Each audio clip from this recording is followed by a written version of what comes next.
So an old Cuban fisherman, Santiago, has gone 84 days before without catching a fish. For the first 40 days, he had a young boy who would come along and help him. But once the parents of the boy realized that the old man was out of luck, they got the boy moved to another ship. And since then, the old man has been all by himself. And he is often mocked by the younger fishermen who think that the old man no longer have what it takes to be a fisherman. Anyways, he sets out yet again, determined to restore his pride. Um, this time around, he is able to get a big fish hooked up to his fishing line. He realizes that the fish is the biggest one he has caught in his life. Um, but since the fish is big and strong, he knows that if he tries to pull in the fishing line a bit too hard, the fishing line might snap, and that would set the fish free. So he lets the fish tow himself and the fishing boat, and that fish goes far out and far away from the shoreline. And during this time follows an intense battle between the fisherman and the fish, where the fisherman constantly tries to pull in the fishing line and bring the fish closer whenever he gets a chance. And and he does that for 3 days with nothing to eat other than raw fish and little sleep and a cramped left hand. Eventually, after 3 days, the fish does get tired and starts circling around the boat of the boat of the fisherman, and that is when the fisherman finally gets to kill the fish and then lashes the fish onto his fishing boat and then sets on his way back. But but the challenge is not done yet.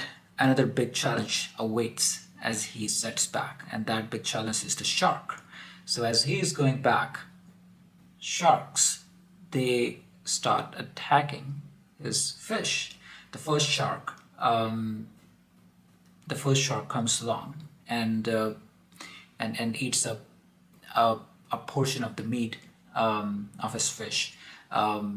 He eventually kills the shark, and he stands tall. He's not willing to give up, although he's extremely exhausted.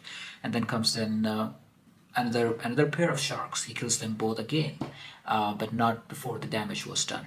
And then as he is going back towards the end, comes in a pack of sharks.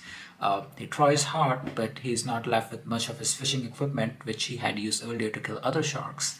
And and yes, eventually all the remaining sharks devours whatever was remaining of whatever meat was remaining on that fish.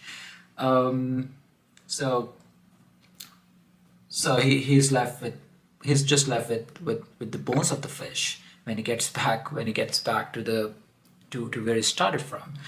Um, but uh, but once he gets back and the other fishermen, they look at the bone of the fish. One of the fishermen measures the length of the fish, and the length of the fish turns out to be 18 feet from nose to tail, and that turned out to be a giant fish. And so, although he could not